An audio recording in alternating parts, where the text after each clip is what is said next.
अब मनुष्य और देवताओं को अनुशासन के सुपथ पर लौटाने का पूर्ण दायित्व प्रभु ऋषि दुर्वासा का ही था। मुझे शीघ्र बताने की कृपा करें लंकेश कि प्रभु ऋषि दुर्वासा देवताओं को सुपथ पर कैसे लेकर आए और उन्होंने जगत में अनुशासन कैसे स्थापित किया।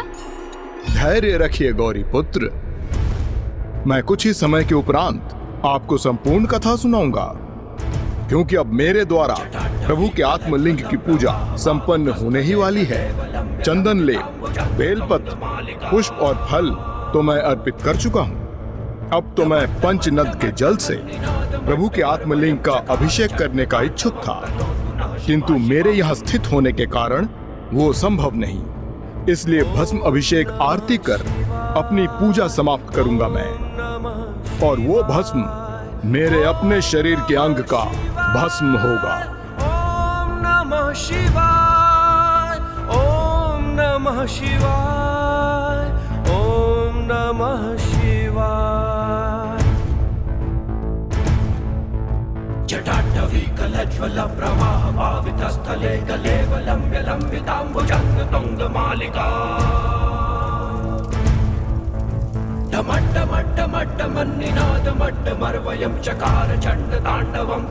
अद्भुत! लंकेश ने अपनी तपोशक्ति से पवित्र अग्नि उत्पन्न कर ली। गौरी पुत्र, अपने हाथ को अग्नि को सौंपकर उसके भस्म से आपके समक्ष प्रभु के आत्मलिंग का भस्म अभिषेक संपन्न करेगा ये प्रभु शिव शंकर शंभु के भक्त लंकेश। मुझे किसी युक्ति से लंकेश को ऐसा करने से रोकना होगा।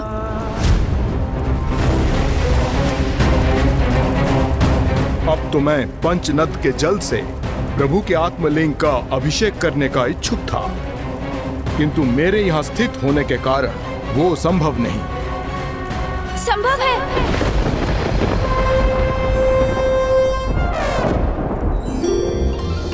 क्या संभव है गौरी पुत्र?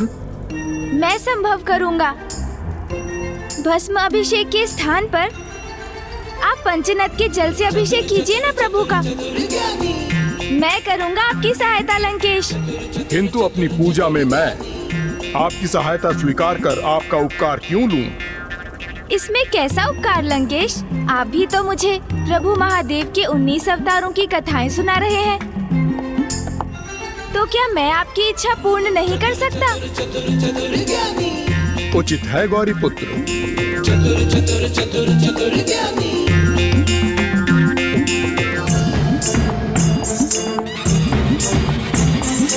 ओम गंगे नमः, ओम सरस्वते नमः, त्रैलोक्य पूजित देवी कमले विष्णु वल्लभे यथा कृष्णे तथा भवमयी स्थिरा।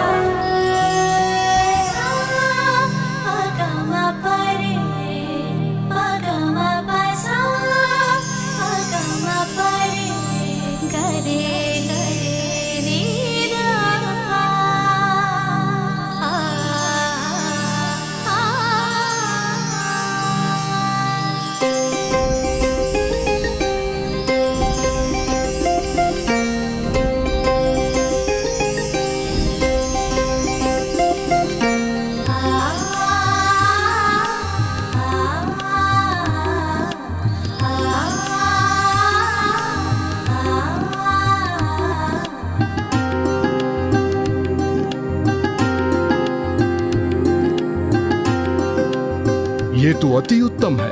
गौरी पुत्र ने 5 नदियों को यहाँ मेरी पूजा हेतु उपस्थित कर दिया। प्रणाम पंचनद माताओं। कल्याण हो पार्वती नंदन गणेश।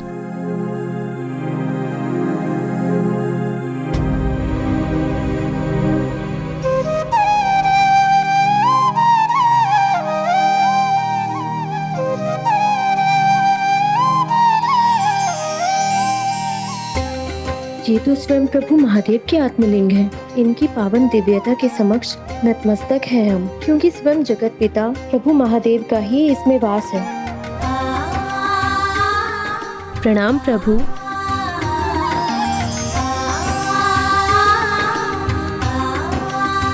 हे महान पंचनद माताओं, हे पावन नदियों, आपके यहाँ आगमन पर आपको कोटि कोटि धन्यवाद।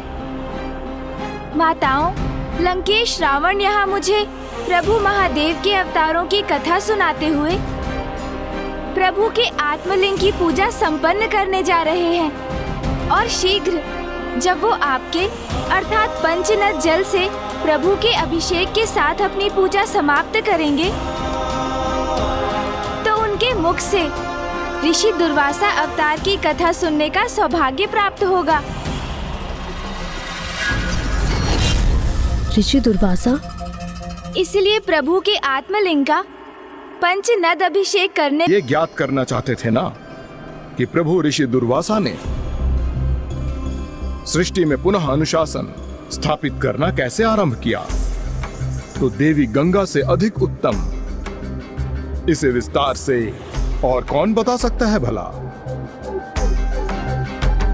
क्योंकि वो तो उनमें से प्रथम थीं जिन्हें ऋषि दुर्वासा ने व्यवहार के अनुशासन का पाठ सिखाया था।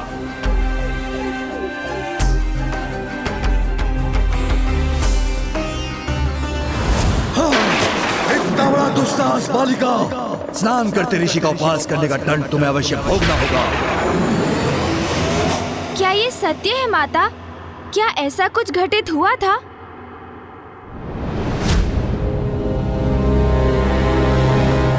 बहुत समय पूर्व जब प्रभु ब्रह्मदेव ने श्री हरि नारायण के अवतार प्रभु वामन के चरण धोए थे, तब ब्रह्मदेव ने उस जल को अपने कमंडल में रख लिया था।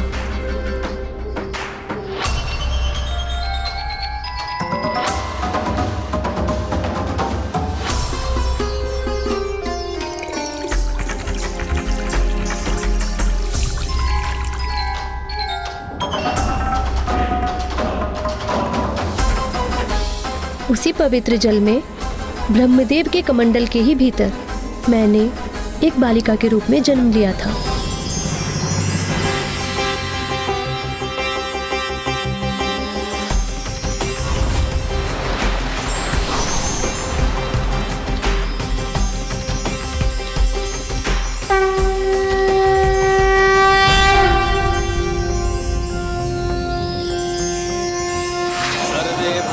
सुखिनः सर्वे सन्तु निरामया सर्वे भद्राणि पश्यन्तु मा कश्चित् दुःखभाग् भवेत्। ॐ द्यौः शान्तिरन्तरिक्षं शान्तिः पृथिवी शान्तिरापः शान्तिरोषधयः शान्तिः। ॐ शान्ति। प्रणाम प्रभु। कल्याण हो देवी गंगा। फिर उसी नन्ही बालिका के रूप में प्रभु ब्रह्मदेव ने अपनी पुत्री के समान ब्रह्मलोक में ही मेरा पालन पोषण किया। किंतु एक दिवस जब मैं क्रीड़ा करते करते एक तितली का पीछा कर रही थी, तो ब्रह्मलोक के सरोवर के तट पर पहुंच गई, जहां ऋषि दुर्वासा स्नान कर रहे थे।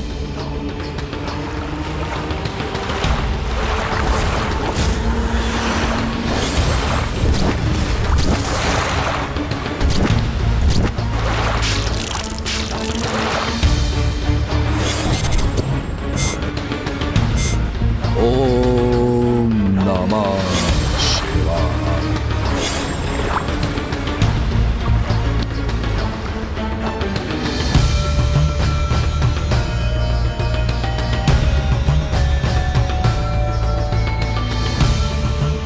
इतनी दिव्यशी कौन है ये?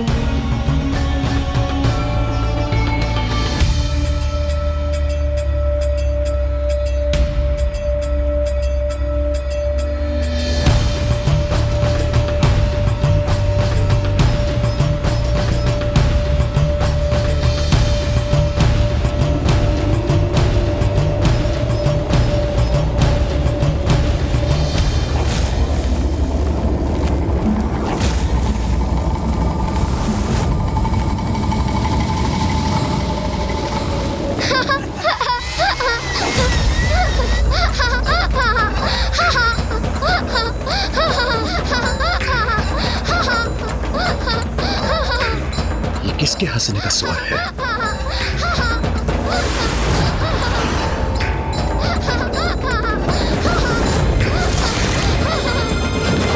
लगता है ऋषिवर क्रोधित हो रहे हैं।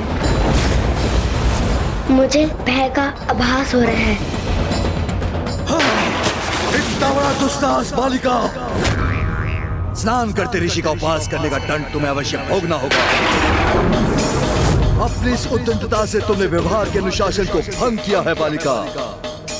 ब्रह्मलोक में पालन पोषण होने के उपरांत भी तुम्हें इतना ज्ञात नहीं कि किसी को स्नान करते हुए नहीं देखना चाहिए और न ही किसी को असुविधा की अवस्था में देखकर हंसना चाहिए। यह शिष्टाचार के विरुद्ध है, जो व्यवहार के अनुशासन का प्रथम एवं महत्वपूर्ण भाग है। हे ऋषिवर, मुझसे बहुत बड़ी त्रुटि हुई है, मुझे क्षमा कर दीजिए।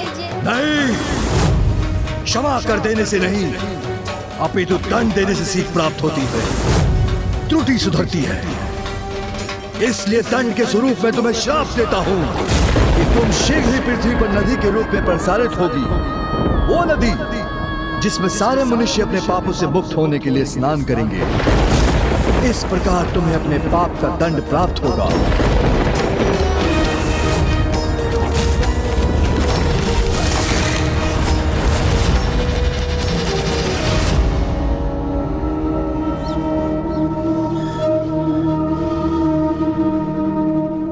इस घटना के परिणाम स्वरूप मुझे दंडित कर महान ऋषि दुर्वासा ने सभी जगतवासियों के व्यवहार को अनुशासित करना आरंभ किया और ये उदाहरण भी प्रस्तुत किया कि भले ही स्वयं ब्रह्मदेव की पुत्री हो अथवा कोई निर्धन ग्रामीण मनुष्य, सभी के द्वारा शिष्टाचार और धर्मनिष्ठ आचरण करना अनिवार्य है, जिससे कि वे अपने व्यवहार को उचित अनुशासन की परिधि में रख सकें।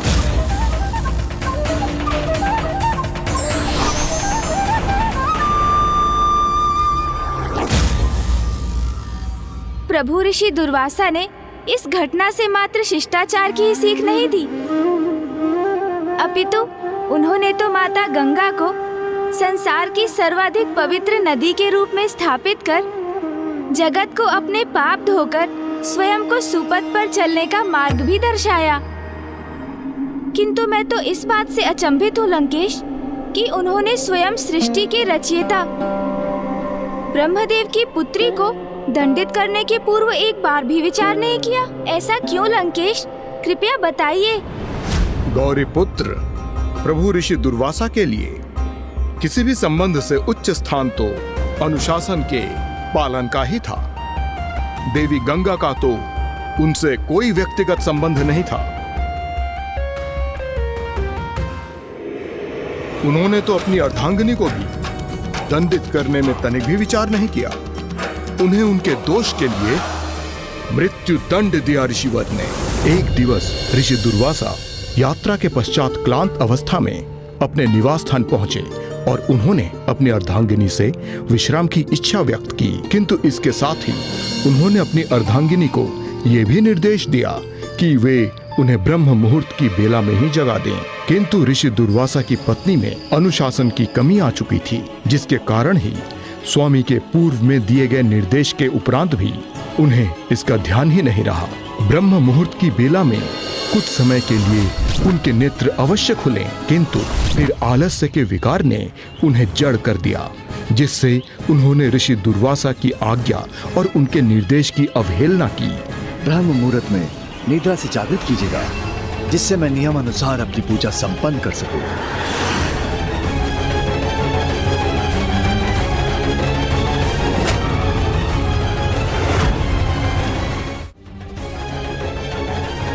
स्वामी को निद्रा से जागृत करने में विलंब हो गया मुझे, और अब मैं इन्हें निद्रा से उठाऊंगी तो ज्ञात नहीं ये क्रोध के आवेश में आके मुझे क्या दंड दे दे।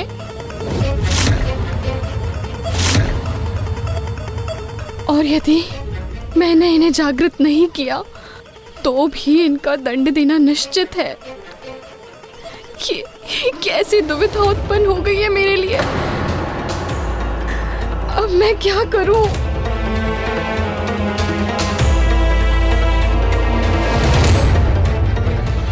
परिणाम कुछ भी हो, मुझे स्वामी को उनकी निद्रा से जागृत करने का अपना कर्तव्य तो निभाना ही होगा।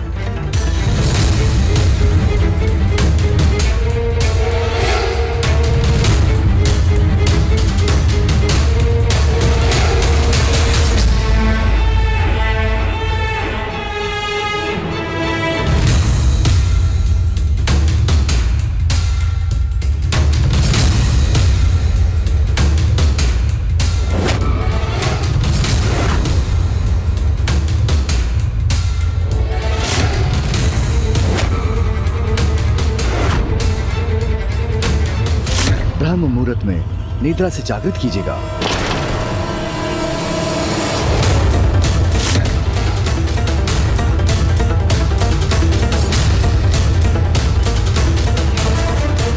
स्वामी,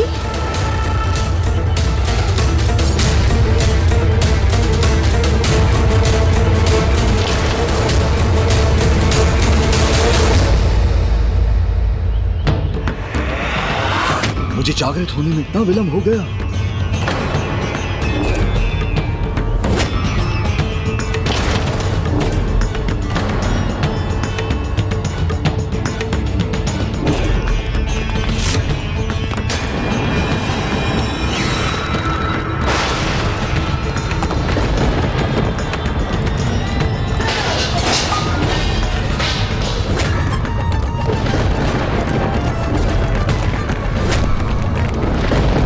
स्वामी क्रोधित होंगे, इसकी आशंका तो थी मुझे, किंतु उनका ऐसा अपार क्रोध जागृत होगा, इसकी कल्पना नहीं की थी मैंने।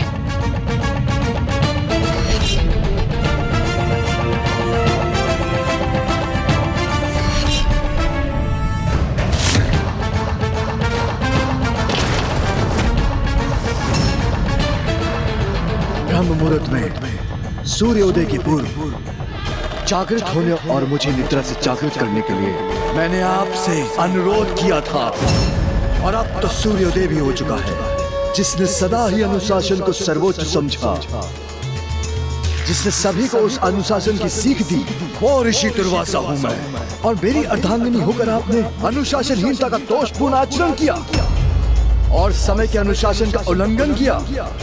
मुझे क्षमा कर दीजिए स्वामी, मुझसे भूल हो गई। मुझे ज्ञात नहीं मैं किस प्रभाव में आकर जागृत होकर भी पुनः सुप्तावस्था में चली गई। मुझे क्षमा कीजिए स्वामी। यदि आज हमने अपनी अर्धांगिनी को क्षमा कर दिया, तो फिर अनुशासनहीनता के लिए मैं किसी को कैसे दंडित करूंगा? और यदि मैं सभी जनों को उनके दोषपूर्ण व्यवहार के लिए क्षमा करने के लिए विवश हुआ, तो मैं अनुशासन स्थापित कैसे करूंगा? इसलिए आपको अपने दोष का दंड तो भुगतना ही होगा देवी, और जिसके कारण मुझे भी आपका वियोग सहना होगा, और जिसके कारण मुझे भी आपका वियोग सहना होगा। ये क्या कह रहे हैं स्वामी? मुझे कैसा दंड देने का विचार कर रहे हैं?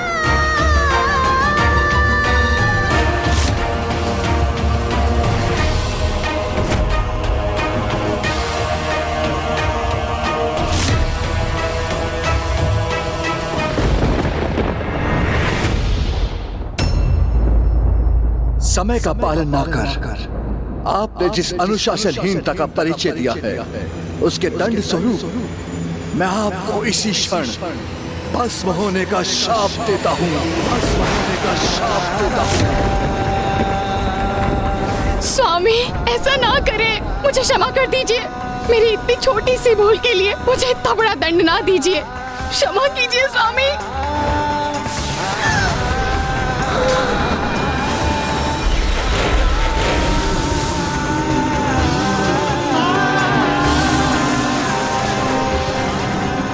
सृष्टि में अपने महान दायित्व को निभाने हेतु मैं किसी भी प्रकार का भेदभाव नहीं कर सकता देवी।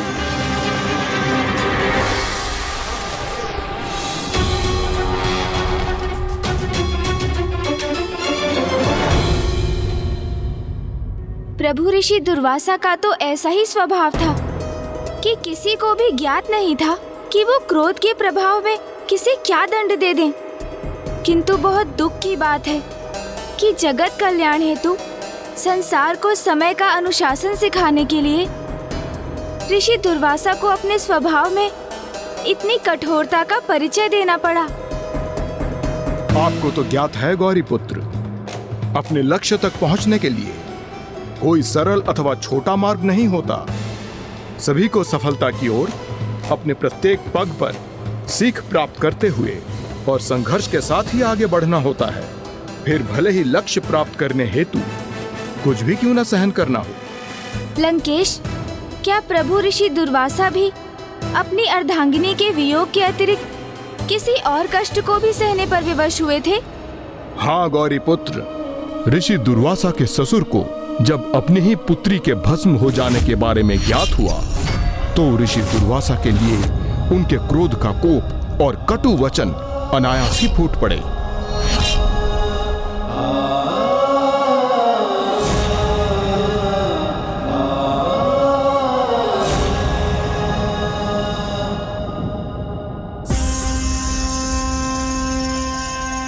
ऋषिवर, जो भी कुछ हुआ उसका मुझे भी अपार कष्ट हुआ है, किंतु मुझे उसका पछतावा नहीं, क्योंकि मैंने तो वही किया है जो संसार में पुनः समय का अनुशासन स्थापित करने के लिए अनिवार्य था।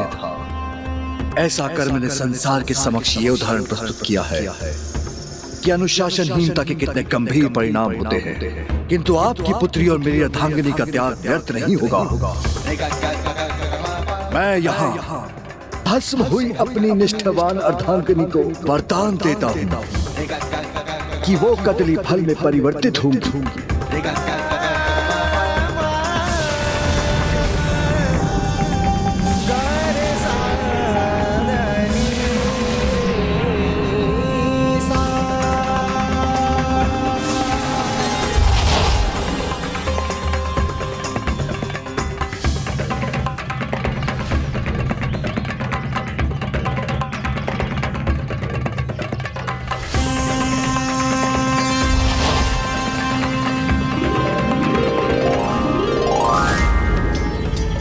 वो कदली फल जिनके बिना कोई भी पूजा संपन्न नहीं होगी, इसलिए उनके त्याग और निष्ठा के फल स्वरूप आज के उपरांत कदली फल के रूप में प्रत्येक पूजा में उनकी उपस्थिति अनिवार्य होगी।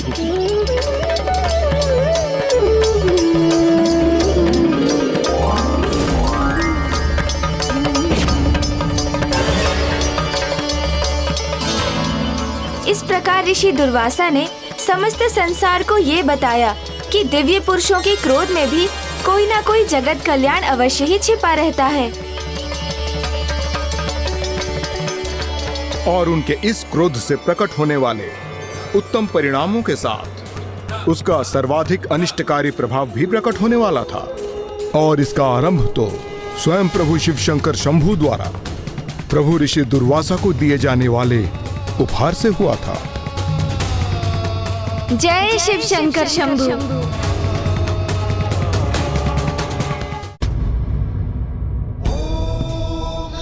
प्रणाम महादेव।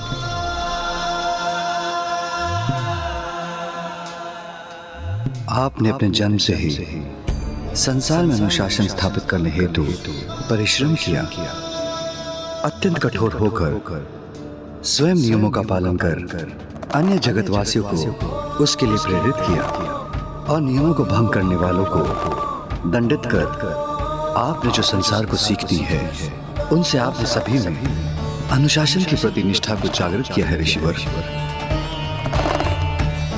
किंतु प्रभु, अभी तो इस दिशा में बहुत कार्य करना शेष है, मुझे ज्ञात है, किंतु सफलतापूर्वक जो आप कार्य कर चुके हैं उसके लिए पुरस्कार स्वरूप मैं आपको ये परिजात पुष्पों की माला प्रदान करता हूँ।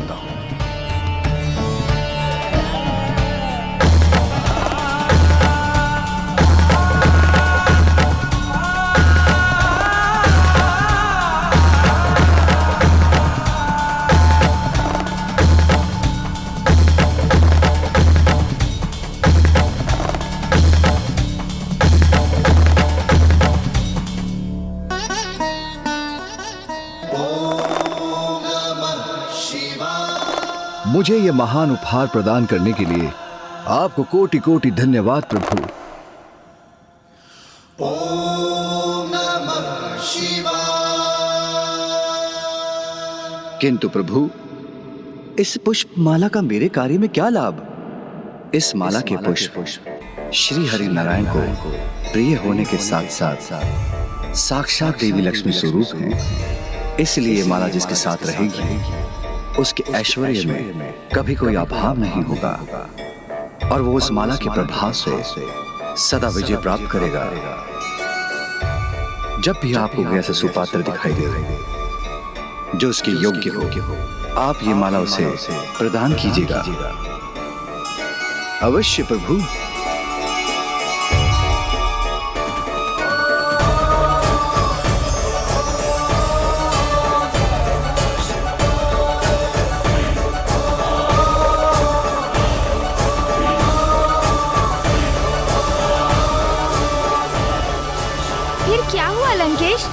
क्या ऋषि दुर्वासा को कोई सुपात्र दिखाई दिया जो उनके अनुसार उस दिव्य माला के योग्य हो? हाँ गौरी पुत्र, किंतु प्रभु ऋषि दुर्वासा को जिसकी योग्यता पर विश्वास हुआ, उसने स्वयं को अयोग्य प्रमाणित कर उनके इस विश्वास को खंडित कर दिया।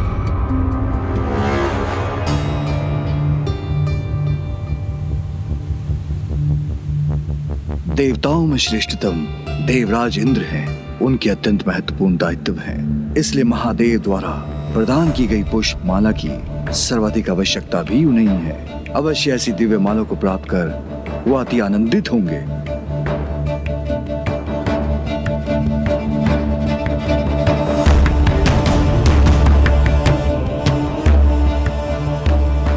ये कैसी अवस्था है स्वर्ग की? यहाँ के द्वारपाल ही अनुशासन से परे अपने दायित्व निभाने के स्थान पर सुप्तावस्था में है।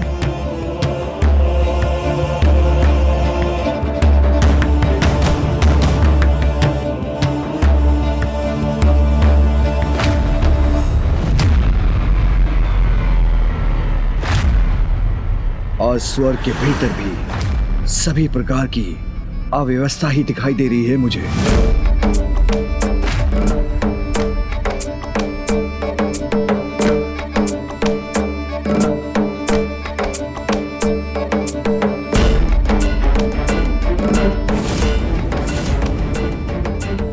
इंद्रदेव की राजसभा तो पूर्ण रूप से रिक्त है।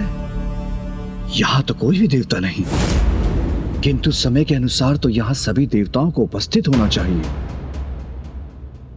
और देव सभा में जगत कल्याण हेतु गंभीर विमर्श होना चाहिए, किंतु यहां ऐसा कुछ नहीं हो रहा है।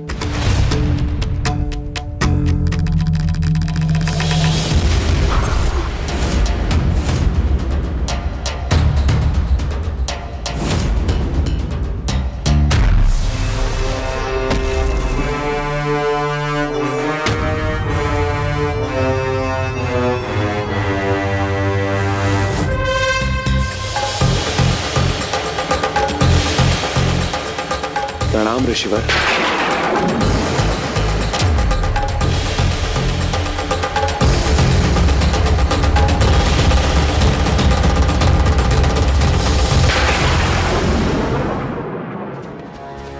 स्वर्ग लोक की अवस्था देख ऋषि दुर्वासा तो पूर्व से ही कुपित थे और फिर ऐसे में अकस्मात ही देवराज इंद्र से उनकी भेंट हो जाना अब एक ऐसी स्थिति का निर्माण करने जा रहा था जो कदाचित देवताओं के लिए एक महासंकट का कारण बनने वाला था। सदा अनुशासन का पालन एवं धारण करने वाले ऋषि दुर्वासा अब कैसे देवताओं के जीवन को सदा सदा के लिए अंधकार में डालने वाले थे, यही अब संसार देखने वाला था गौरीपुत्र।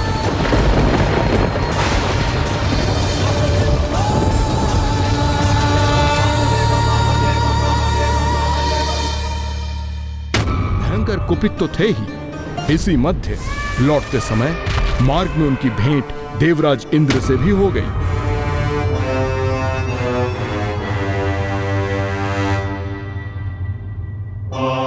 प्रणाम ऋषिवर।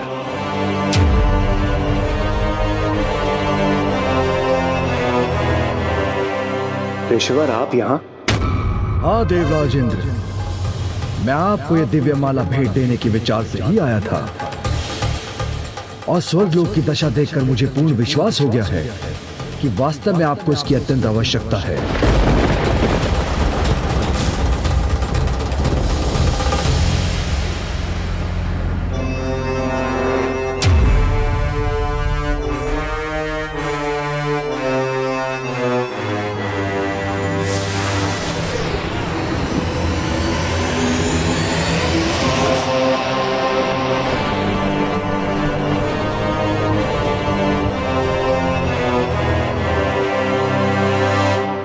क्षमा कीजिए ऋषिवर, देवराज इंद्र हूं मैं।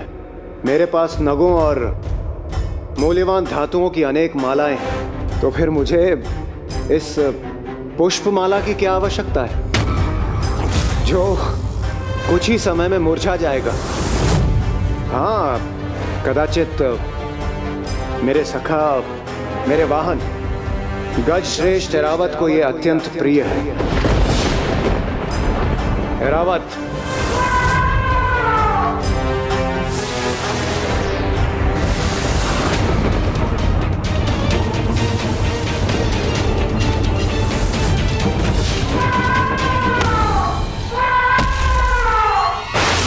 मुझे अत्यंत खेद है ऋषिवर, किंतु प्रतीत होता है मेरे गजवों के रावत को भी आपकी भेंट की कोई आवश्यकता नहीं। इसे तो ये माला तनिक भी नहीं भा रही।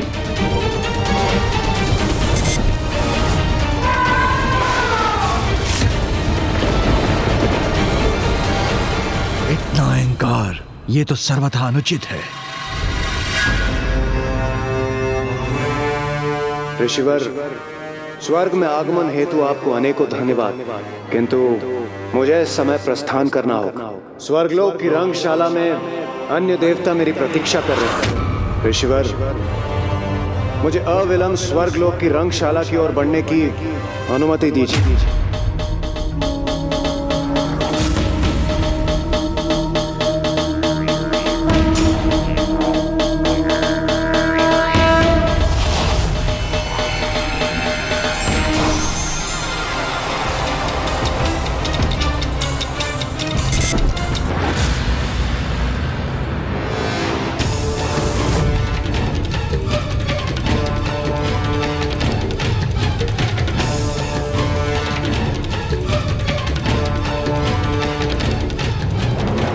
अनुशासन और अपने कर्तव्य को भूलकर नृत्य कीड़ा में ही मग्न है।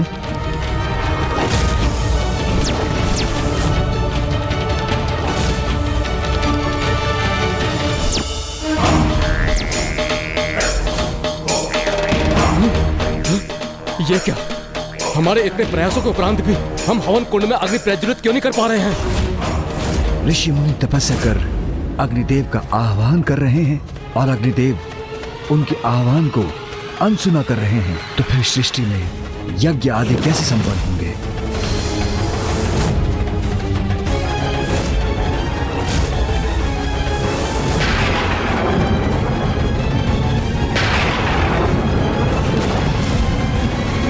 हे वायुदेव, रक्षा कीजिए इन तीव्र वायु से।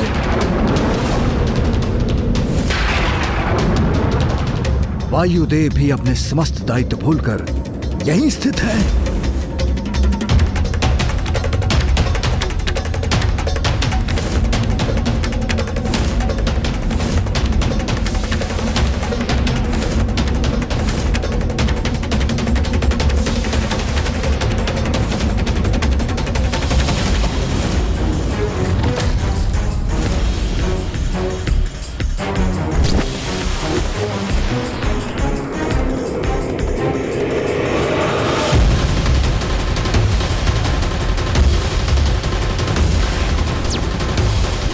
वरुण देव और सूर्य देव भी अपने कर्तव्य के प्रति जागरूक नहीं।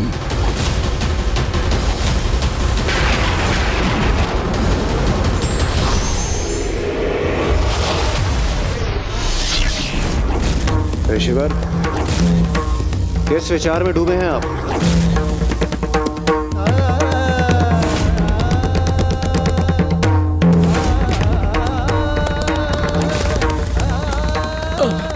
प्रभु जल दीजिए, वर्षा कीजिए हे इंद्रदेव, हमारी गुहार सुनिए।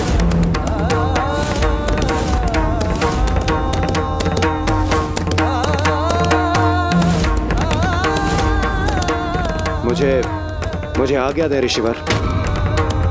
स्वर्गलोक की रंगशाला में अन्य देवता मेरे आगमन की प्रतीक्षा कर रहे हैं। मुझे आज्ञा दें। एरावत,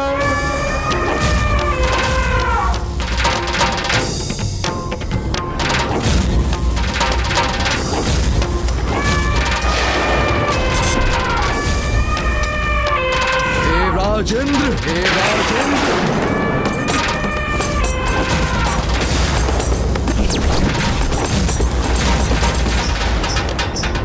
अपने कर्म का फल तो लेके जाइए। आपने स्नेहपूर्वक दिए गए उपहार का ही अपमान नहीं किया, किंतु स्वयं महादेव द्वारा प्रदान की गई समृद्धि प्रदान करने वाले उस दिव्य माला का तिरस्कार कर उसे नष्ट किया है। और ये कुछ नहीं इंद्रदेव, आपके अहंकार के चरम का ही परिणाम है, जो आपके व्यवहार के अनुशासन की अवमानना करने के कारण प्रकट हुआ है। आप सभी देवताओं के व्यवहार का तो क्या, कर्म, धर्म और समय के अनुशासन का उल्लंघन किया है, और आप अभी भी कर रहे हैं।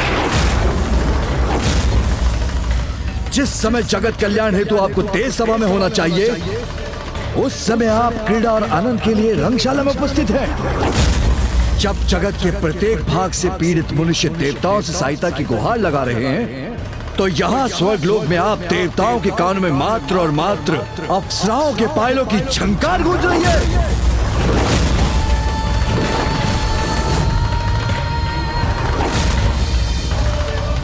कदाचित मुझसे ही आपकी योग्यता पहचानने में भूल हो गई है। आप और आपके देवताओं को इस दिव्य माला का उपहार नहीं, अपितु दंड प्राप्त होना चाहिए। दंड प्राप्त होना चाहिए। घोर दंड, घोर दंड, घोर दंड, घोर दंड।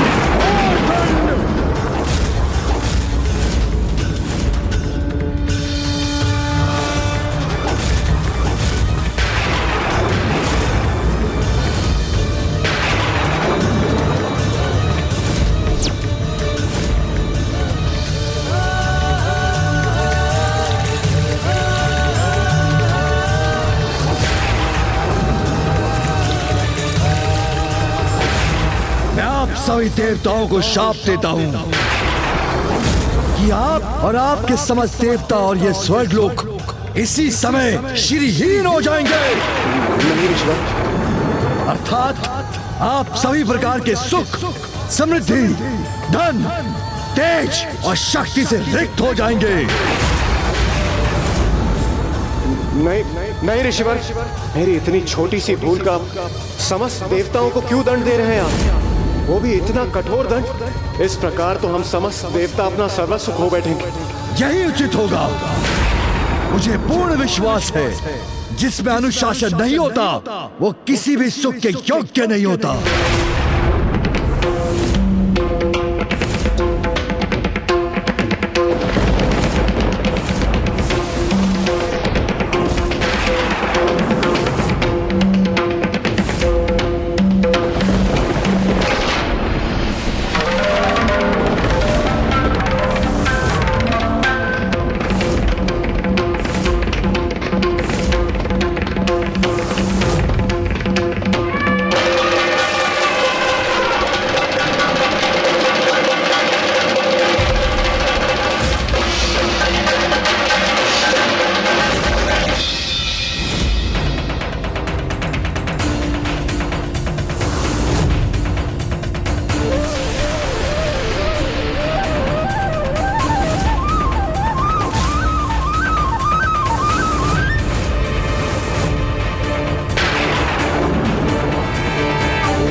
ये क्या हो रहा है हमारे साथ?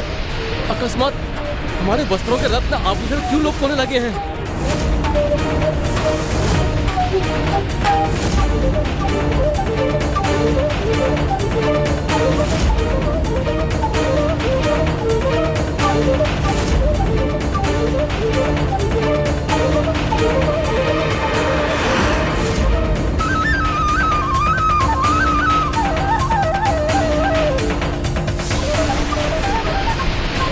देवी लक्ष्मी,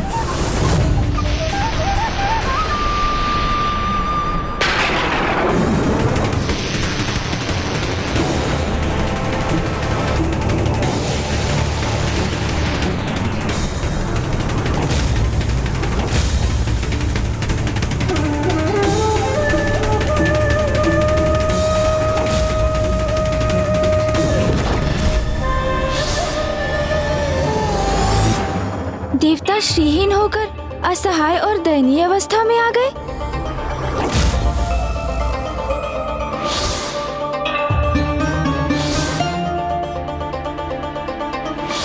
वैकुंठ और स्वर्गलोक दोनों ही निस्तेज हो गए।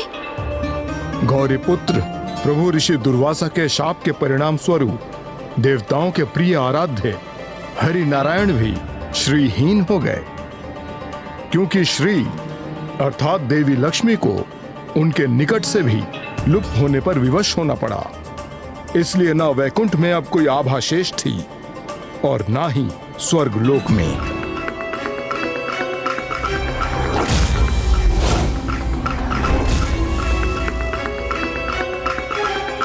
आक्रमण करो, पराजित कर दो निर्बल देवताओं को।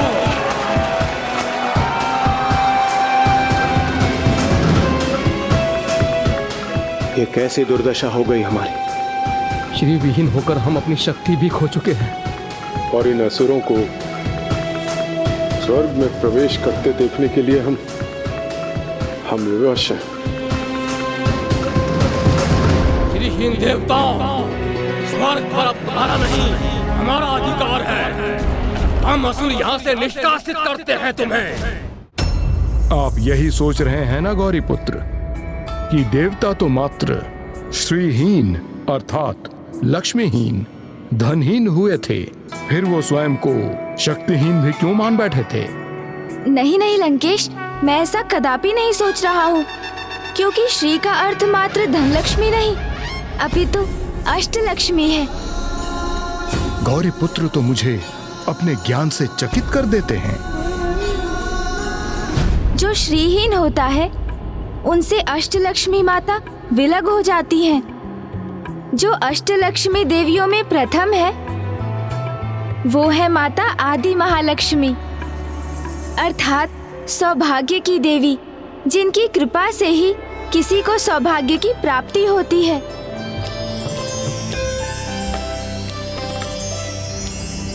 सुनत वंदित सुंदरी माधवी चंद्र सहोदरी है ममाए, मुनि गण वंदित मोक्ष प्रदायनी मंजुल भाषिणी वेदनुते, पंकज वासिनी देव सुपूजित सद्गुण वर्षिणी शांतियुते।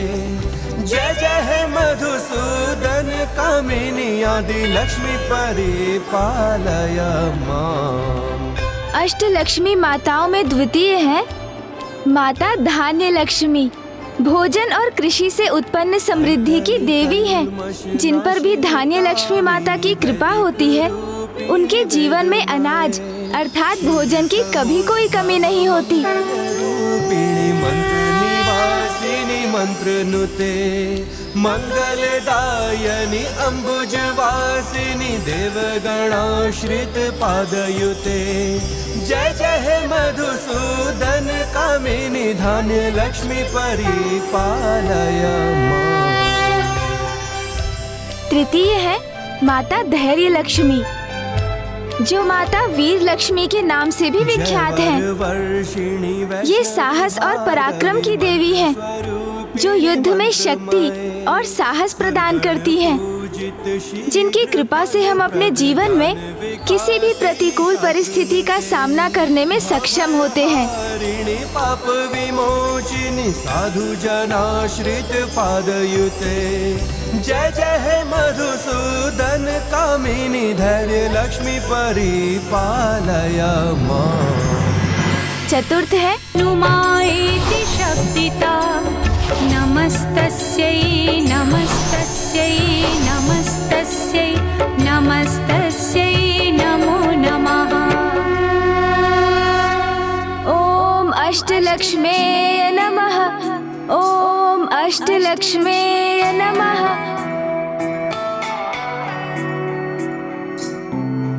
इसीलिए श्रीहीन हुए देवता माता अष्टलक्ष्मी का आशीष खोकर सौभाग्य, धान्य, धैर्य, ऐश्वर्य, संतान, विजय, विद्या और धन सभी से वंचित हो गए, जिसके परिणाम स्वरूप वो ना तो असुरों के समक्ष ही टिक सके और ना ही उन्हें स्वयं पर विश्वास रहा। और फिर असहाय और निराश होकर देवता पहुंच गए अपने प्रिय प्रभु के समक्ष, किंतु उन्हें यह कहाँ ज्ञात था कि वहां भी उन्हें कोई सहायता प्राप्त नहीं हो सकेगी।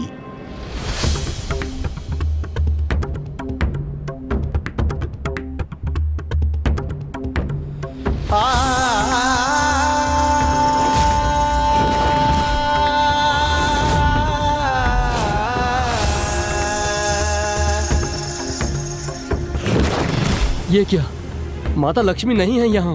माता लक्ष्मी से रिक्त वैकुंठ भी आभाविहीन हो गया।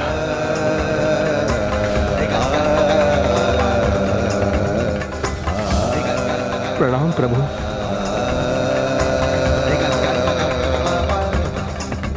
हाँ देवगण, मुझे ज्ञात है कि आप सभी श्रीहीन हुए हैं और उसी कारणवश देवी लक्ष्मी मुझसे विलग हुई। वैकुंठ अपना तेज, अपनी दिव्यता खोने पर विवश हो गया। यदि आप सभी मेरे समक्ष यहाँ मुझसे सहायता की आशा लेकर आए हैं तो मैं आपको स्पष्ट कर दूं कि मैं आपकी सहायता करने में असमर्थ हूं, कि मैं आपकी सहायता करने में असमर्थ, कि मैं आपकी सहायता करने में असमर्थ हूं। प्रभु, हम पर कृपा कीजिए प्रभु। हम पर कृपा कीजिए प्रभु। हम पर कृपा हम पर कृपा कीजिए। हम पर कृपा कीजिए प्रभु। हमारी इस घोर विपदा के समय हमें इस प्रकार निराश मत कीजिए प्रभु। हमारी रक्षा कीजिए प्रभु। हमारी सहायता कीजिए, सहायता कीजिए हमारी। देवगण, कृपा और सहायता की भिक्षा तो आप उनसे मांगे जिन्होंने आपको इस कठोर दंड से दंडित किया है।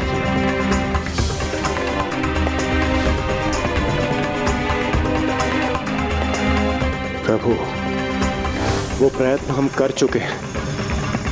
आप ऋषि दुर्वासा के स्वभाव से परिचित ही हैं। हाँ प्रभु, ऋषि दुर्वासा अपने क्रोध के अतिरेक में किसी की भी विनती को अनसुना कर देते। हमारी ये दुर्दशा उसी का प्रमाण है प्रभु। मेरे एक छोटे से अपराध का इतना बड़ा दंड दे दिया उन्होंने। ये सत्य है कि ऋषि दुर्वासा कभी कभी अपने क्रोध के आवेग में अत्यधिक कठोर हो जाते, किंतु आप सभी को अपनी अनुशासनहीनता का परिणाम समझने हेतु श्रीहीन तो होना ही था। अब यदि आपकी इस समस्या का समाधान आपको कोई सुझा सकता है तो वो मात्र ऋषि दुर्वासा।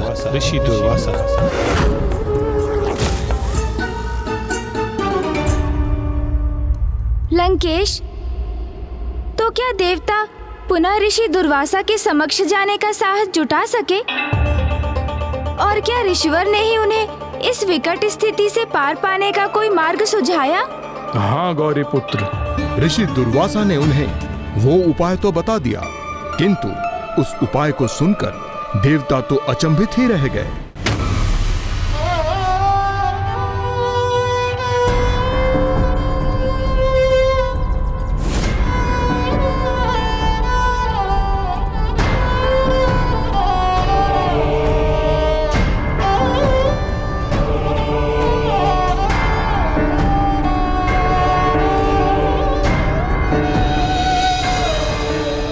अपने पूर्व की भूलों के लिए हमें ऋषिवर से क्षमा याचना कर उनसे हमें विपदा से बाहर आने का उपाय सुझाने के लिए अनुरोध करना चाहिए।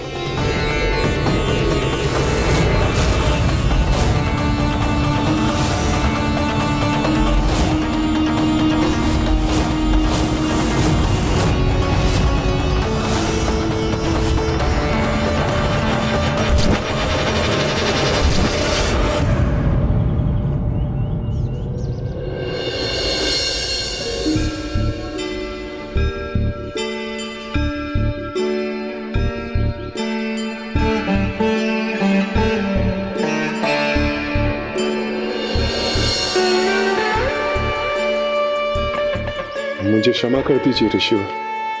मैंने अपने कर्तव्य के अनुशासन को भंग किया।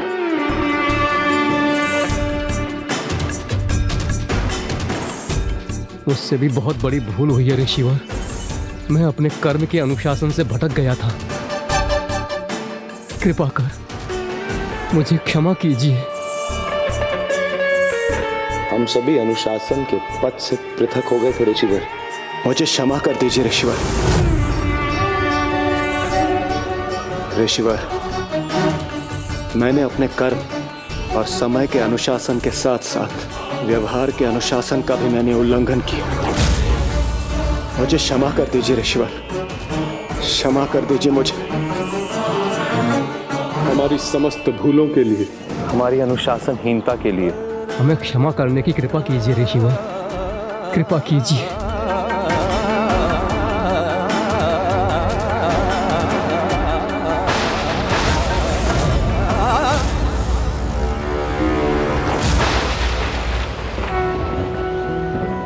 सरलता से प्राप्त हुई क्षमा और वरदान दोनों का ही महत्व है। अधिकतर शीघ्र ही लुप्त हो जाता है। उनसे प्राप्त हुई सीख शीघ्र ही अपना महत्व खो देती है। इसलिए जिन्हें सहजता से सीख प्राप्त होती है, उनके सुपथ के मार्ग से पुनः भटकने की अधिक संभावना रहती है। ईश्वर, हम अपना सर्वस्व खो चुके हैं। धन, धान, धीरज, साहस, ऐश्वर्य, जिसके भी हम योग्य थे, वो सब कुछ गवा चुके हैं। ये सीख हम किसी भी मूल्य पर नहीं भूल सकते। हमें ये ज्ञात हो चुका है, श्री कृपा हेतु अनुशासन का पालन सर्वाधिक महत्वपूर्ण है।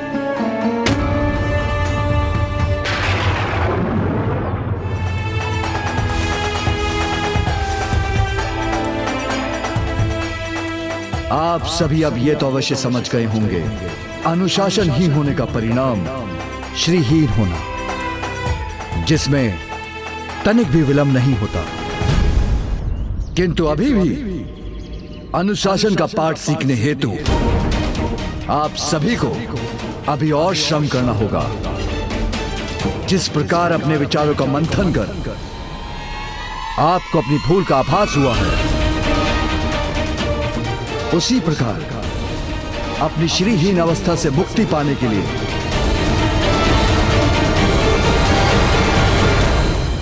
आपको सागर मंथन करना होगा। सागर मंथन करना होगा। आपको सागर मंथन करना होगा।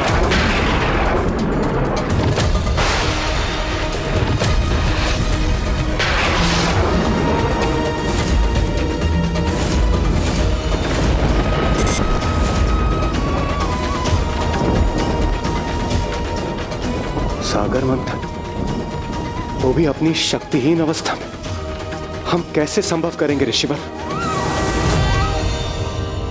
तो इस प्रकार देवताओं की अनुशासनहीनता उनके श्रीहीन होने का कारण बनी, जिसके परिणाम स्वरूप सागर मंथन की स्थिति उत्पन्न हुई। किंतु वो भी देवताओं की इस विकट समस्या का सरल समाधान नहीं था। हाँ गौरी पुत्र, सागर मंथन सरल कदापि नहीं था। श्रीहीन हुए देवताओं में अकेले ही उसे संपन्न करने का सामर्थ्य नहीं था।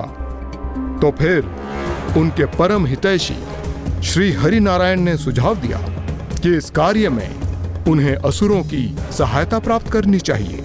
किंतु असुर अपने चीर विरोधी देवताओं की सहायता भला क्यों करने वाले थे? ये प्रश्न तो देवताओं के भी मन में उठे थे गौरी पुत्र, किंतु ये भी स्पष्ट था कि इस कार्य में उनका असुरों से सहायता लेना अनिवार्य था। इसीलिए देवताओं ने श्री हरि नारायण की चतुराई से प्रेरित होकर सागर मंथन से जो भी निधियां प्राप्त होने वाली थी, उन्हें असुरों के साथ बांटने का वचन देकर असुरों के साथ संधि कर ली। तो क्या असुरों ने देवताओं का ये प्रस्ताव स्वीकार कर लिया लंकेश? असुरों ने उस प्रस्ताव को स्वीकार तो कर लिया गौरी पुत्र, किंतु उन्होंने तो अपनी ही एक योजना का निर्माण भी कर लिया था। सागर मंथन से अमृत भी उत्सर्जित होगा, ये बात देवताओं द्वारा छिपाए जाने पर भी असुर स्वयं उसे ज्ञात कर चुके थे और ये निर्णय भी ले चुके थे कि देवताओं द्वारा अमृत प्राप्त करने के पूर्व ही उस अमृत को अपने अधिकार में ले लेंगे। और इसी विचार से असुर भी देवताओं के साथ सागर मंथन में जुट गए। फिर क्या हुआ लंकेश? तब क्षीर सागर के मंथन हेतु मंदार पर्वत को मथनी एवं नागराज वासुकी को मथनी की डोरी बनने हेतु उनसे अनुरोध किया गया।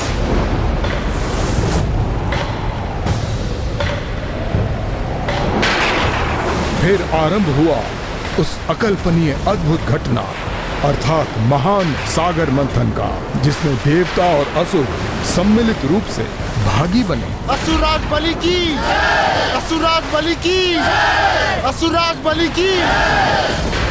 हर हर महादेव, जय श्री नारायण, हर हर महादेव, जय श्री नारायण।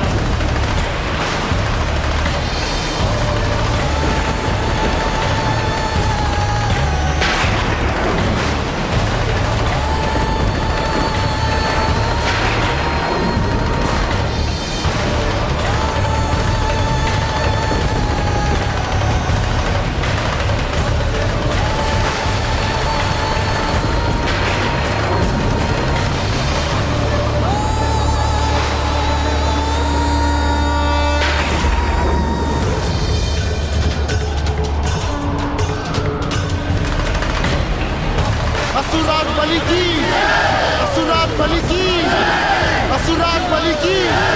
हर हर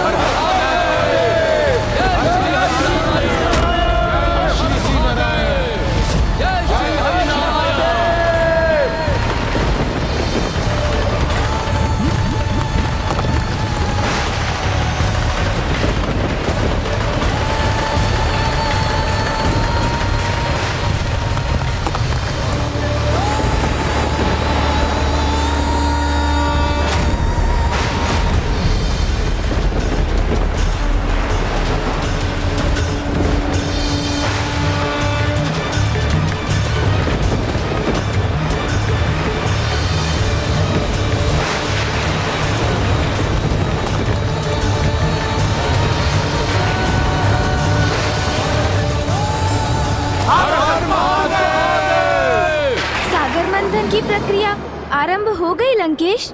हाँ गौरी पुत्र, किंतु वो मंथन आरंभ होते ही रुक भी गया।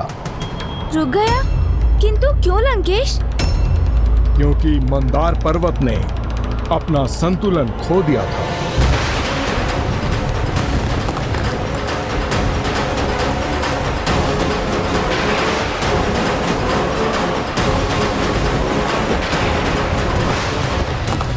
कैसे अनिष्ट है ये? मंदार पर्वत अपना संतुलन क्यों खो रहे हैं? देवताओं ने कैसा उपाय किया है? इसमें भी अवश्य असफल होंगे ये। देवताओं, तुमने जिस पर्वत का चुनाव किया है वो इस महान कार्य के लिए अयोग्य है। मेरे विचार से तुम्हें किसी दृढ़ और संतुलित पर्वत का चयन करना चाहिए था। मंदराचल पर्वत की दिव्यता और दृढ़ता पर संकेत मत करो असुरों। वो तो इसीलिए असंतुलित हो रहे हैं क्योंकि हम उन्हें स्थिर आधार प्रदान नहीं कर सके। इसका विचार तो पूर्व करना चाहिए था तुम देवताओं को। व्यर्थ में ही श्रम कराया हम असुरों से।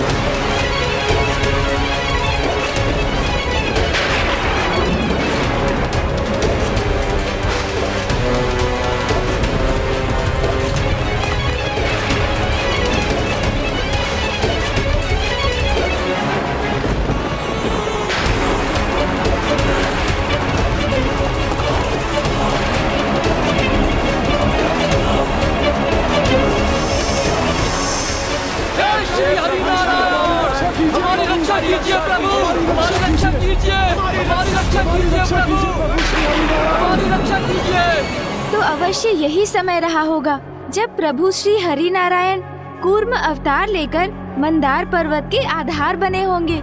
देवताओं ने तो यदि मेरे प्रभु शिव शंकर शंभु से सहायता की विनती की होती तो वो वहां पहुंचकर अपने हाथों से ही मंदार पर्वत की मथनी बनाकर स्वयं ही संपूर्ण सागर का मंथन कर देते। किंतु देवताओं ने तो श्री हरि नारायण पर आश्रित होने का निर्णय ले लिया और श्री हरि नारायण ने मंथन पूर्ण करने के स्थान पर कूर्म अवतार अर्थात एक दिव्य कछुए का रूप लेकर मंदार पर्वत को संतुलित भर ही किया। हमारी रक्षा कीजिए प्रभु, हमारी रक्षा कीजिए प्रभु, हमारी रक्षा कीजिए प्रभु, हमारी रक्षा कीजिए प्रभु, हमारी रक्षा कीजिए, हमारी रक्षा कीजिए प्रभु श्री नारायण।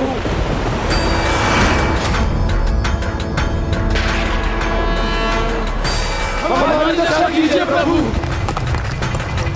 हमारी रक्षा कीजिए प्रभु।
प्रणाम प्रभु, प्रणाम प्रभु।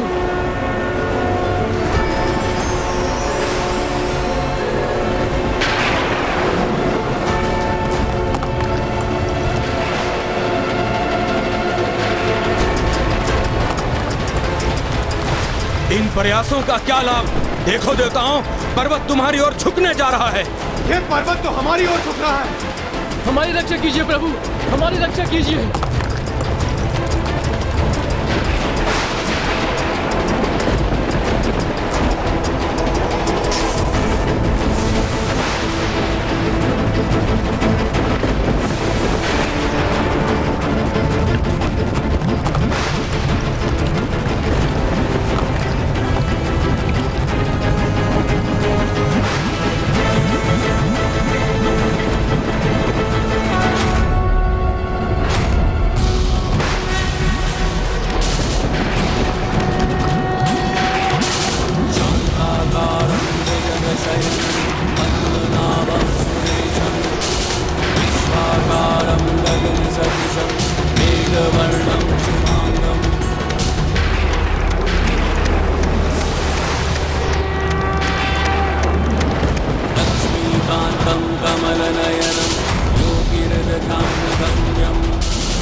जय प्रभु श्री हरि नारायण की जय, श्री हरि नारायण की जय, हरि नारायण की, प्रभु श्री अवतार की जय, प्रभु श्री कुर्मा अवतार की जय। हर हर महादेव, जय प्रभु श्री हरि नारायण, हर हर महादेव, जय प्रभु श्री हरि नारायण। तो जब प्रभु श्री हरि नारायण ने अपने कूर्म अवतार में मंदार पर्वत को सुदृढ़ आधार प्रदान किया, तब उसके उपरांत तो मंथन की प्रक्रिया सफलतापूर्वक पूर्ण हो गई होगी ना लंकेश? हाँ गौरी पुत्र, किंतु जैसा ऋषि दुर्वासा ने कहा था, ये इतना सहज नहीं था। शीघ्र ही सागर मंथन की ये महान घटना एक भयावह दुर्घटना में परिवर्तित होने वाली थी, क्योंकि सागर मंथन से जो सर्वप्रथम उत्सर्जित हुआ था वो भीषण विष हलाहल था। जय प्रभु श्री हरि नारायण की जय, श्री हरि नारायण की जय, हरि नारायण की, प्रभु श्री अवतार की जय, प्रभु श्री कुर्मा अवतार की जय।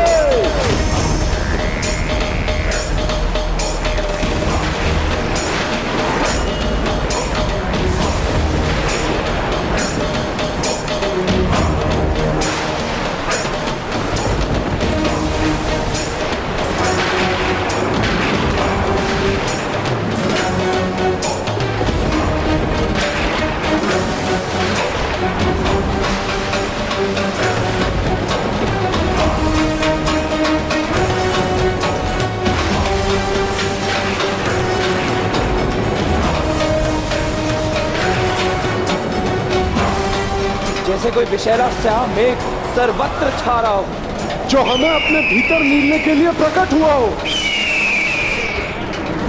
देवताओं, किस संकट में डाल दिया तुमने हमें?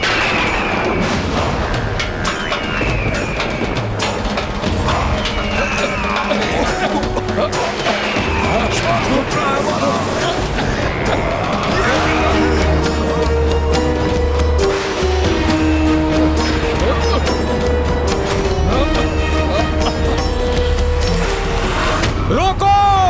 रोक दो इस मंथन को! ये तो ज्ञात हो हमें कि ये क्या है जो नागराज वासुकी के विष से भी अधिक विशाला है।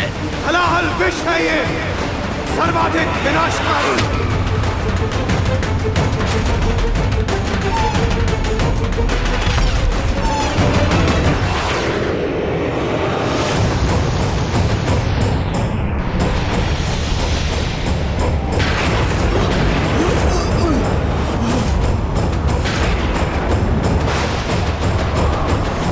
ये तो हमारा भाग्य है कि विष का मेघ हमारी ओर नहीं बन रहा, किंतु जिस तीव्र गति से यह उत्पन्न हो रहा है, समस्त सृष्टि को अपने भीतर समाहित कर लेगा। कुछ नहीं बचेगा, कुछ नहीं, सर्वनाश हो जाएगा। हलाहल विष में तो समूचे संसार को नष्ट करने की क्षमता थी, और किसी देवता में तो क्या, स्वयं श्री हरिनारायण में भी उसे संभालने का सामर्थ्य नहीं था। ऐसी विकट स्थिति में यदि कोई आशा शेष थी तो वो थे मेरे प्रभु शिव शंकर महादेव, जो इस महासंकट को हरकर सभी को रक्षित कर सकते थे। हमारी रक्षा कीजिए प्रभु, हमारी रक्षा कीजिए प्रभु, हमारी रक्षा कीजिए प्रभु।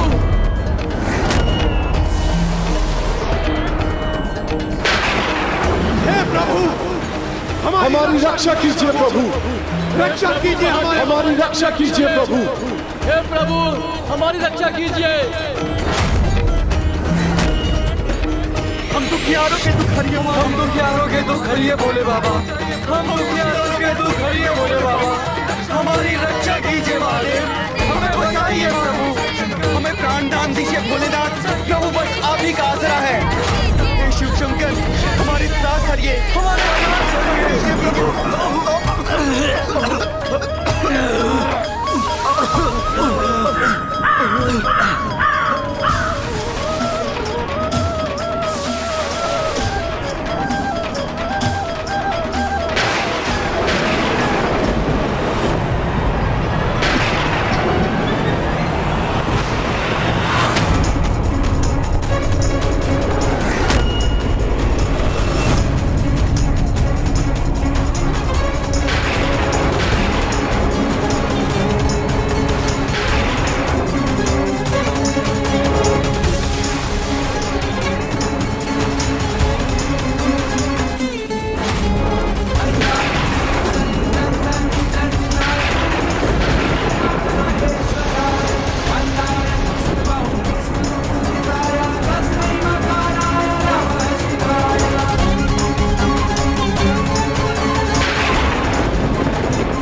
विषैले विष का पान करने से क्या माँ ने पिताश्री को नहीं रोका लंकेश? उन्होंने प्रभु को रोकने का प्रयास तो अवश्य किया गौरी पुत्र, किंतु जब मेरे प्रभु ने उनके पतिव्रत और सदा सुहागन होने का विश्वास दिलाया तो फिर उन्होंने प्रभु के मार्ग को बाधित नहीं किया, और फिर अगले ही पल जगत कल्याण हेतु प्रभु शिव शंकर शंभु ने उस हलाहल विष को ग्रहण करना आरंभ कर दिया।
कदाचित ये एक अत्यंत ही दिव्य और परमार्थ से जुड़ी घटना थी, प्रभु महादेव द्वारा हलाहल विष का पान कर लेना। किंतु जब माँ को अपने सुहागन होने और अपने पतिव्रत धर्म पर पूर्ण विश्वास था, तो उन्होंने पिताश्री को हलाहल विष का पान करने से अचानक क्यों रोक दिया लंकेश?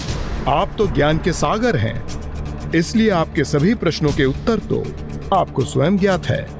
और जो ओम ज्ञानाय नमः, ओम विज्ञानाय नमः के जाप से आपका स्मरण करते हैं, ज्ञान विज्ञान के क्षेत्र में वो भी सबसे श्रेष्ठ रहते हैं। तो ज्ञान दाता ज्ञानाय गौरी पुत्र गणेश, इस प्रश्न का उत्तर तो आप स्वयं ही दीजिए। उचित है लंकेश, किंतु मुझे इस पर विचार करने का तनिक अवकाश दीजिए।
समस्त सृष्टि प्रभु महादेव के भीतर ही समाहित है। जो हमें उनके बाहर दिखाई देता है, वो सब वास्तव में उनके अंतर में ही स्थित है। इसलिए माँ ने पिताश्री के कंठ के नीचे हाथ रखकर जिस हलाहल विष का उन्होंने पान किया था, उसे वहीं रोक दिया।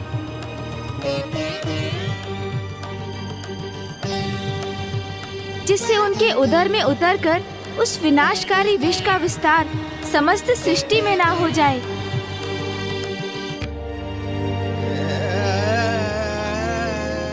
और इसीलिए अपने कंठ में हलाहल विष को धारण करने वाले प्रभु महादेव नीलकंठ भी कहलाए। प्रभु महादेव नीलकंठ भी कहलाए।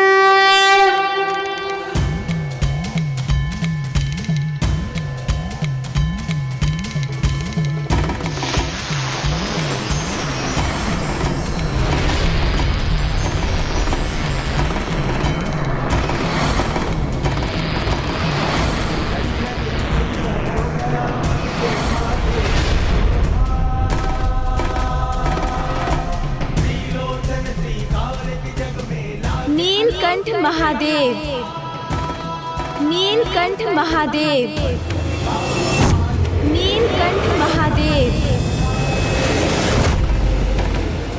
हे नीलकंठ महादेव, आपके इस महात्याग के लिए आपको कोटि कोटि नमन।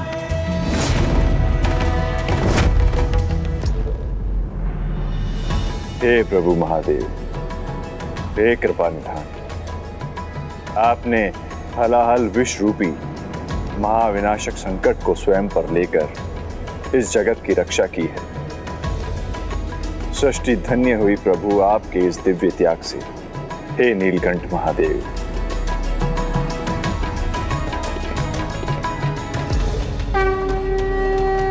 प्रभु नीलकंठ महादेव। प्रभु नीलकंठ महादेव की जय। प्रभु नीलकंठ महादेव की जय। प्रभु नीलकंठ महादेव की जय। प्रभु नीलकंठ महादेव की जय। हाँ गौरी पुत्र, इसी प्रकार समस्त सृष्टि को हलाहल विष से रक्षित कर मेरे प्रभु महादेव शिव शंकर शंभु महान नीलकंठ महादेव भी बने। लंकेश, एक और जगत के पालनहार श्री हरि नारायण ने अपनी पृष्ठ को विशालकाय मंदार पर्वत जैसी मथनी का आधार बनाकर इतना कष्ट सहा, तो दूसरी ओर जगत पिता नीलकंठ महादेव ने अपने कंठ में हलाहल विष को स्थित करने का कष्ट उठाया। अर्थात दोनों प्रभु जगत कल्याण हेतु कितना त्याग कर रहे थे ना लंकेश। किंतु गौरी पुत्र, मेरे प्रभु महादेव शिवशंकर शंभु से श्री हरि नारायण की तुलना भला कहाँ संभव है, क्योंकि वो विष आज तक मेरे प्रभु शिवशंकर शंभु के कंठ में ही है। अर्थात संसार को विनाशकारी कष्ट से रक्षित करने हेतु प्रभु तो सदैव जगत की रक्षा एवं पालन करने का कर्तव्य निभाने के लिए तत्पर रहते हैं। यही तो स्वयं ईश्वर का अनुशासन है, उनका दायित्व है। फिर वो ईश्वर, ब्रह्मदेव, नारायण अथवा महेश्वर ही क्यों ना हो, किंतु लंकेश अन्य सभी अवतारों के समान अपने नीलकंठ स्वरूप से भी महादेव ने जगत को एक अत्यंत महत्वपूर्ण सीख प्रदान की कि कभी कभी नकारात्मक विनाशक शक्तियों को प्रभावहीन करने का एकमात्र उपाय है कि जहां वो स्थित है उन्हें वहीं सीमित करना, जिससे वो विस्तार ही ना कर सकें। फिर वो अत्यंत विनाशक विष हलाहल ही क्यों ना हो। आपने सर्वथा उचित कहा गौरी पुत्र। किंतु लंकेश, पुनः सागर मंथन की कथा पर लौटकर मुझे आगे की कथा सुनाने की कृपा कीजिए। क्या उस मंथन के परिणाम स्वरूप अब माता लक्ष्मी सागर से उत्सर्जित हुई अथवा अमृत कलश?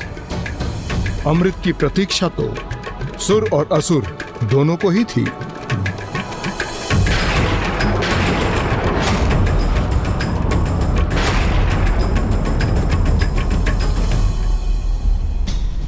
किंतु जिस प्रकार बुद्धि का मंथन करने पर सर्वप्रथम उसमें हानिकारक विचार प्रकट होते हैं, जिन्हें नकारने पर उनसे उत्तम और अंत में हम सर्वश्रेष्ठ विचारों तक पहुंचते हैं, उसी प्रकार सागर मंथन के परिणाम स्वरूप सर्वप्रथम हलाहल विष उत्पन्न हुआ।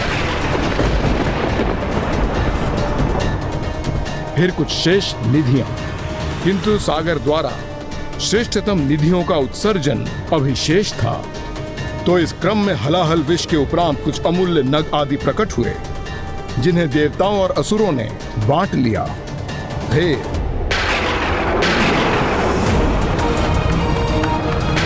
जय हरि नारायण, जय हरि नारायण, जय हरि नारायण, जय हरि नारायण।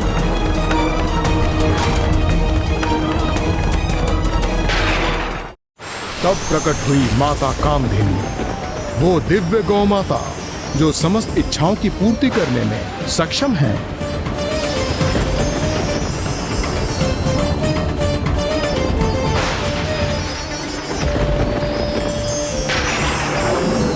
प्रणाम माता कामधेनु, प्रणाम कामधेनु माता। माता कामधेनु को ऋषि मुनियों को प्रदान किया गया, जिससे उसके दुग्ध से उत्पन्न घृत का यज्ञ एवं अन्य धर्म कर्म की विधियों में उपयोग हो सके।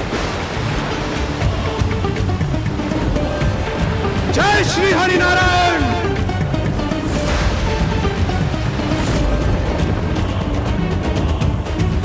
उसके उपरांत सर्वाधिक मूल्यवान रत्न कौस्तुभ मणि का उत्सर्जन हुआ।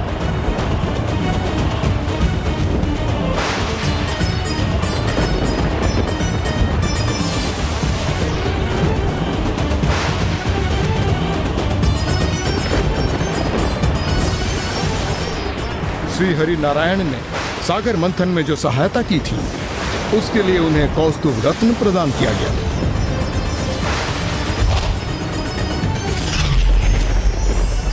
और आपको तो ज्ञात ही है गौरी पुत्र, मेरे प्रभु शिव शंकर शंभु तो इन मूल्यवान निधियों से दूर ही रहते हैं।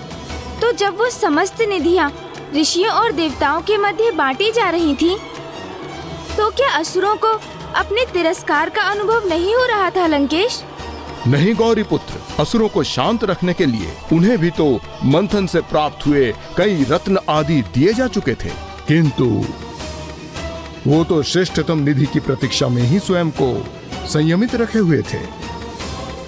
और अब सागर ने जिसका उत्सर्जन किया, उसने तत्काल असुरों का ध्यान अपनी ओर आकर्षित किया, और वो थी मदिरा धारण किए हुए देवी वारुणी। और फिर जैसे ही असुरों ने उन्हें देखा, उन्होंने उस पर अपना अधिकार घोषित करना आरंभ कर दिया।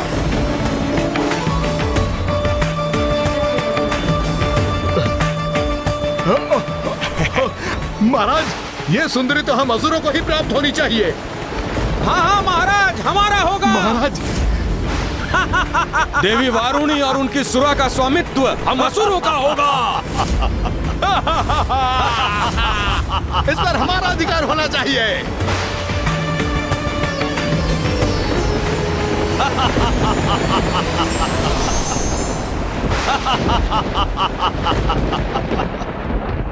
कुवृत्तियां जिनका स्वभाव है, वो असुर मादक सुरा के प्रति आकर्षित हुए, किंतु सुरापान तो पंच महापापों में से एक है, जो उसका पान करने वाले का जीवन ही नहीं, अपितु उस पर निर्भर उसके परिजनों के जीवन को भी नष्ट कर देती है।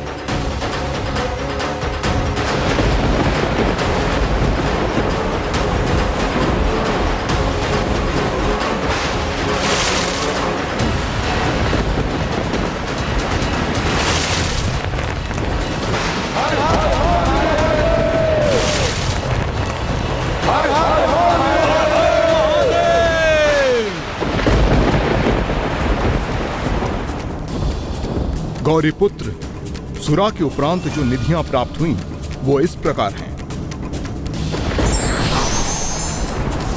फिर दिव्य पुष्प प्रदान करने वाले पारिजात वृक्ष उत्सर्जित हुए, जिनकी कोंपनें न कभी कमलाती हैं और ना ही मुरझाती हैं।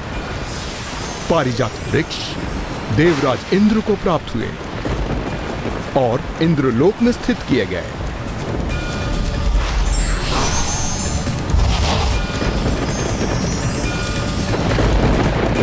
असुरराज बलि की जय! असुरराज बलि की! हर हर महादेव!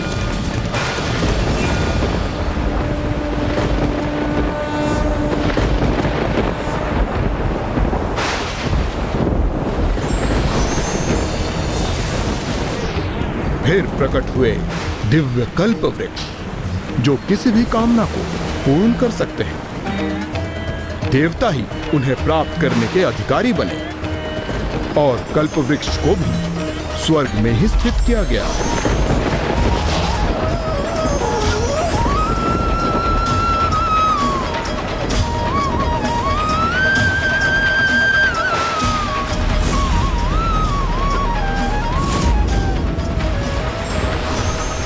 फिर देवराज इंद्र के वाहन महान गज ऐरावत उत्सर्जित हुए, जिन्हें प्रभु ऋषि दुर्वासा के शाप के उपरांत देवराज खो चुके थे।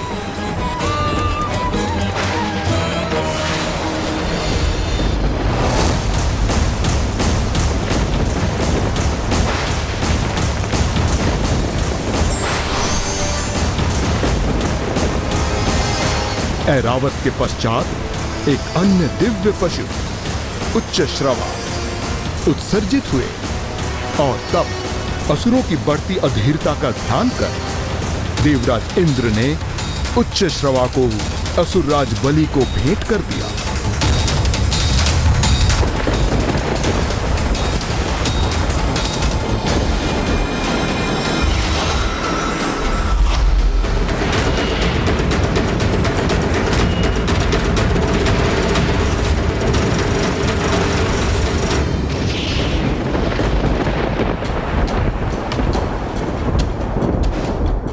अर्थात देवराज इंद्र किसी भी प्रकार का पक्षपात नहीं करना चाहते थे। नहीं गौरीपुत्र, जहां तक मेरा अनुमान है, इंद्र तो भयभीत थे कि कहीं इस बार अमृत ही न उत्सर्जित हो जाए और असुर उस पर अपना अधिकार न मांग लें। किंतु फिर सागर ने किसे प्रकट किया लंकेश?